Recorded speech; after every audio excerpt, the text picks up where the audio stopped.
میں حاملہ ہوں مگر میں جسمانی طور پر صحت مند نہیں ہوں، جلد بیمار ہو جاتی ہوں۔ میرے شوہر حمل ضائع کروانے کا کہہ رہے ہیں، انہیں لگتا ہے کہ میں ابھی بچہ پیدا کرنے کے قابل نہیں ہوں، بتائیے مجھے کیا کرنا چاہیے۔ دیکھیں، بچہ ضائع کرنے کے جو سائیڈ ایفیکٹ ہیں وہ زیادہ آپ کی صحت کو نقصان پہنچائیں گے۔ یہ عجیب سی ایک فضول سی بات لوگوں میں مشہور ہو گئی ہے کہ پریگننسی میں عورت جو ہے نا وہ کمزور ہے تو حمل گرا دے۔ حمل گرانے سے زیادہ اس کے سائیڈ ایفیکٹ ہیں، اور حمل جب 4-5 مہینے کا ہو جاتا ہے تو پھر عورت کی صحت عام معمول سے بھی ہٹ کے زیادہ بہتر ہونا شروع ہو جاتی ہے۔ تو پریگننٹ ہونا عورت کے لیے ایسے ہی ضروری ہے جیسے مرد کے لیے ایکسرسائز ضروری ہے، بھاگنا دوڑنا۔ اگر مرد آرام سے گھر میں ہاتھ پہ ہاتھ رکھ کے بیٹھ جائے تو کمزور ہو جائے گا۔ تو یہ سب چیزیں نیچرل ہیں، کیونکہ مرد کو اللہ نے جسمانی محنت کے لیے پیدا کیا، وہ نہیں کرے گا تو مرے گا وہ۔ تو اسی طرح عورت کا ولادت کے عمل سے گزرنا یہ اس کی نیچر کا حصہ ہے۔ تو اس سے آپ کی صحت خراب ہونے کے بجائے بہتر ہونا شروع ہو جائے گی۔ تو اپنے میاں کو منع کریں اس فضول کوشش سے، اور ڈاکٹر سے بھی مشورہ کر لیں، گائنی کی کوئی اچھی ماہر ڈاکٹر ہو اس سے بھی مشورہ کر لیں، اور ایک ڈاکٹر سے کبھی مشورہ نہ کیا کریں۔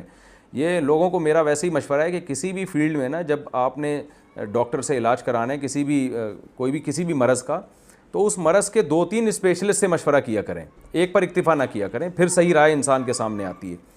تو گائنی کے جو بھی اسپیشلسٹ ڈاکٹر ہیں 2-3 ڈاکٹروں سے آپ مشورہ کر لیں کہ میری جان کو کوئی خطرہ ہے یا کیا ہے، وہ آپ کو صحیح گائیڈ کر سکیں گی۔ اور ویسے بھی حمل جب 4 مہینے کا ہو جائے تو پھر تو گرانا بالکل حرام ہے۔ 4 مہینے سے پہلے اگر خدا نہ خواستہ آپ کو مرنے کا خطرہ ہے تو پھر تو گرا سکتی ہیں۔ نارملی 4 مہینے سے پہلے بھی جب حمل ٹھہر گیا تو پھر گرانا جائز نہیں، کیونکہ انسانی زندگی اب اس سے متعلق ہو چکی ہے، اب ہارٹ بیٹ پیدا ہو جاتی ہے بچے میں، تو اس کو بھی گرانا جائز نہیں ہے۔ وہ بھی ایک انسان ہے جس کی یعنی ایک ایسا جرثومہ ہے جس کو انسان بننے کے لیے اللہ نے سلیکٹ کر لیا ہے، اب زندگی کا حق اس سے متعلق ہو گیا ہے، تو اس کو بھی اب گرا نہیں سکتے۔ تو مذہبی لحاظ سے یہ پابندی ہے، اور صحت کے لحاظ سے بھی آپ کو نقصان ہوگا اس میں۔ اور اگر یہ شروع کے میں ہر عورت کو تکلیف ہوتی ہے، بہت سارے مسائل سے گزرتی ہے جب پریگننسی ہوتی ہے، اس کے بعد 6-7 مہینے میں جو ہے وہ نارمل حالت ہو جاتی ہے، بلکہ پریگننسی میں عورت کی صحت عام حالت سے زیادہ اچھی ہوتی ہے۔ عام طور پر یہ مشہور کر دیا میڈیا نے کہ عورت کمزور ہو جاتی ہے، یہ ہو جاتا ہے وہ ہو جاتا ہے۔ جب عورت کو پریگننسی نہیں ہوتی نا تو وہی خون جو بچہ بننے میں استعمال ہوتا ہے وہ حیض کے ذریعے ضائع ہوتا ہے، اور میں نے ڈاکٹروں سے خود سنا ہے کہ وہ زیادہ اس میں عورت کی انرجی زیادہ یوٹیلائز ہوتی ہے۔ جو حیض کا خون ہر مہینے آ رہا ہے نا، تو جب پریگننسی ہوتی ہے تو وہ خون آنا بند ہو جاتا ہے، ورنہ وہ اس طرح سے ضائع ہوتا ہے خون۔ تو یہ پروپیگنڈا بہت ہے پریگننسی کے بارے میں اور حمل کے بارے میں نا سوسائٹی میں، اور خواتین ہماری اس پروپیگنڈے کا شکار ہیں۔ تو صحت مند زندگی عورت چاہتی ہے تو اس کو یہ ولادت کے عمل سے اور بچہ پیدا کرنا، بچے کو فیڈ کرانا، یہ اسی طرح ضروری ہے جیسے مرد کے لیے بھاگ دوڑ کرنا۔ تو نہیں کریں گے تو وہ عمر بھی کم ہو جائے گی، موٹاپا بھی آئے گا، اور 20 قسم کی نفسیاتی بیماریاں پیدا ہوتی ہیں۔ یہ ساری پھر عورت کے لوازمات میں سے، کیونکہ نیچرل ہے یہ۔ تو عورت یہ جو حمل روکنا اور بچوں کی پیدائش میں بہت زیادہ وقفہ کر دینا، یہ سب فطرت سے لڑنے کے مترادف ہے۔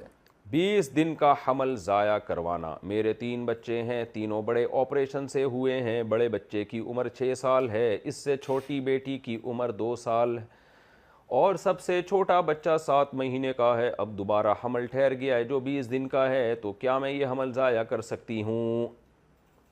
نہیں، جب حمل ٹھہر جائے تو بلا شرعی عذر کے ضائع کرانا جائز نہیں ہے۔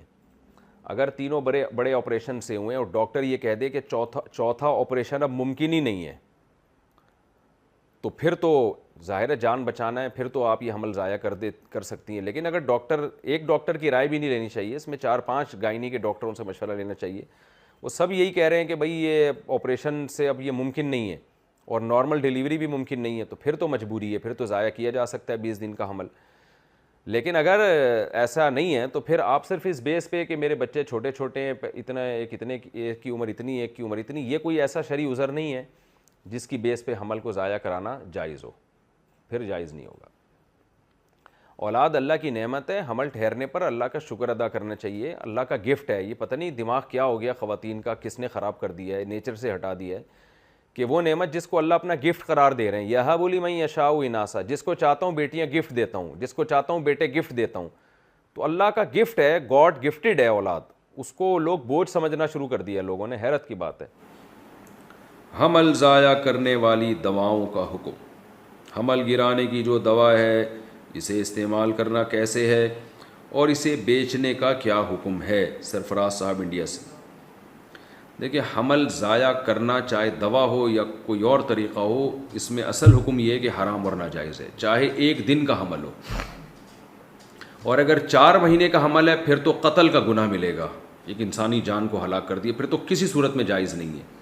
4 مہینے سے پہلے حمل ضائع کرنا بعض صورتوں میں جائز ہے، جب ماں کی جان کو خطرہ ہو، تو اس طرح کے آزار ہیں جو علماء آپ کو بتاتے رہتے ہیں، کوئی یعنی حمل ہے لیکن ماں کی جان کو خطرہ ہو گیا ہے، تو پھر 4 مہینے سے پہلے حمل ضائع کرایا جا سکتا ہے، وہ دوا کے ذریعے بھی یا کسی اور طریقے سے بھی، تو لیکن بلا وجہ اس کو ضائع کرنا یہ شرعاً جائز نہیں ہے، جب تک کوئی شرعی عذر نہ ہو۔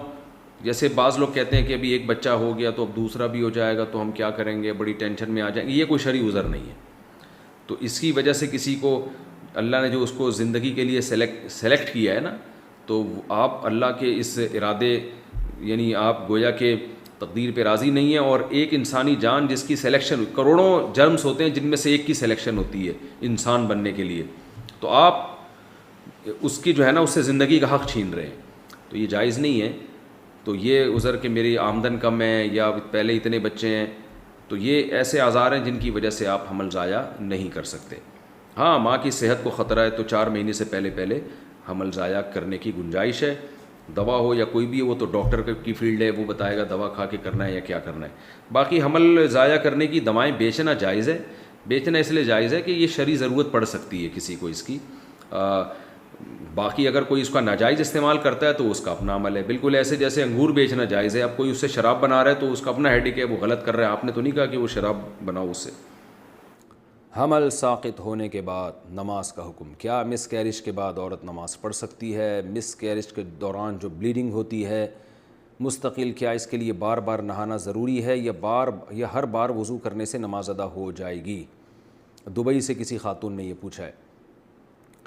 دیکھیں، مس کیرج میں اگر بچے کے اعضاء مکمل ہو چکے تھے، یعنی پورا وہ بن چکا تھا، تو پھر مس کیرج کے بعد جو بلیڈنگ ہوگی وہ نفاس کا خون کہلائے گا، اور اس کا حکم یہ ہے کہ 40 دن سے پہلے اگر وہ بند ہو جاتا ہے تو جس دن بند ہو غسل کر کے نماز شروع کر دیں، اور اگر بند نہیں ہوتا تو 40 دن کے بعد نماز شروع کر دیں۔